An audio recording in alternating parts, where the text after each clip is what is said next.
Danes bodo pravzaprav razen mojega pozdrava imeli prvo in zadnjo besedo mladi naši. Seveda želimo spregovoriti o temi mladi v primežu malega dela pokojninske reforme. In dogovorili smo se, da bo najprej spregovorila naša kolegica Simona Gros, predsednica odbora za mlade v naši organizaciji. Izvolite. Ja, lep pozdrav še z moje strani. Jaz bi v bistvu namenila nekaj uvodnih besed in bi se navezala na tole raziskavo Mladina 2010, ki je bila izvedena v zadnjem času in v bistvu podaja kar take ključne in pa zanimive podatke, kje se v bistvu mladi nahajamo danes, v bistvu, kje je težava tega prehajanja mladih v svet dela, v bistvu samostojnega življenja in pa ustvarjanja lastne družine. Gotovo je v bistvu najbolj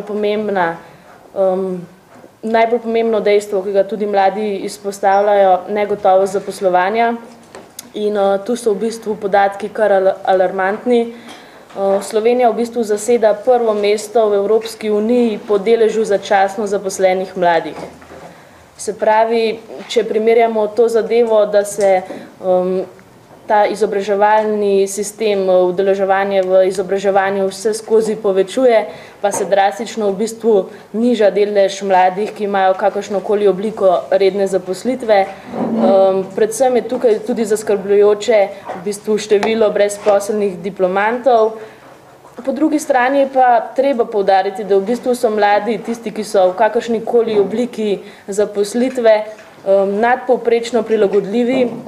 S tem mislim v bistvu delo v tako imenovanem asocialnem času, se pravi izmensko, sobotno, nedeljsko in pa večerno delo mladim sigurno niso neznani.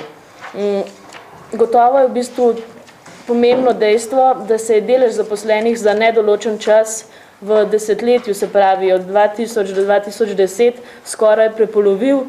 V bistvu delež mladih, ki pa delajo honorarno, pa nekako v tem času zajema že dobro četrtino vseh, ki redno delajo. Gotovo se vse to skupaj navezuje tudi na socialni položaj mladih. Nekje ocene kažejo, da je okvirni mesečni zaslužek mladih 500 evrov. Tu moramo biti pozorni, da je v bistvu ta številka, ta znesek pod zneskom, ki določa prag revščine v Sloveniji, ki je lansko leto znašal 593 evrov. Kot sem že omenila, se v bistvu ta delež prejemanja redne plače in pa socialnih prejemkov zmanjšuje, po drugi strani se pa zato povečuje v bistvu ta delež honorarnega in pa seveda študentskega dela. Gotovo je potem na drugi strani to ne v bistvu, kako bi rekla, še ena kritična točka za mlade, ampak bolj posledica ali pa socialna stiska, da v bistvu kar 66,4% mladih v obdobju od leta, v času od 25. do 29. leta še vedno živi v skupnem gospodinjstvu starši. In lahko si predstavljamo, kakšne implikacije ima to tudi za rodnost, se pravi, zelo, zelo majhen odstotek je tistih, ki se odločijo za svojo lastno družino, če živijo pod isto streho kot s svojimi starši. Gotovo je treba biti pa tukaj nekako tudi previden in se ne smemo nekako spuščati v te vzorce in splošne fraze, da so mladi apatični, da v bistvu nič ne delajo, da kofetkajo, da se prepuščajo naključju, da drugim v bistvu predajo svojo usodo v roke, kajti res je, da se je zmanjšala ta politična participacija, po drugi strani se pa v bistvu krepi ta protestni potencial in pa seveda individualno udejstvovanje, predvsem v povezavi z informacijsko tehnologijo. Je pa treba tudi poudariti, kar je lep podatek, da v bistvu slovenska mladina je vedno bolj aktivna na področju prostovoljstva, kjer v bistvu prekaša tudi svoje kolege mladino iz Nemčije.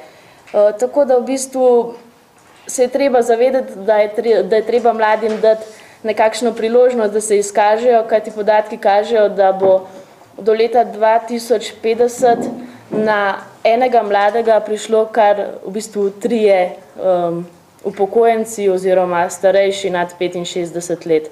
Tako da bi jaz za konec svoje predstavitve pozvala v bistvu vse mlade, da se začnejo aktivno vključevati in odločati v svoji usodi.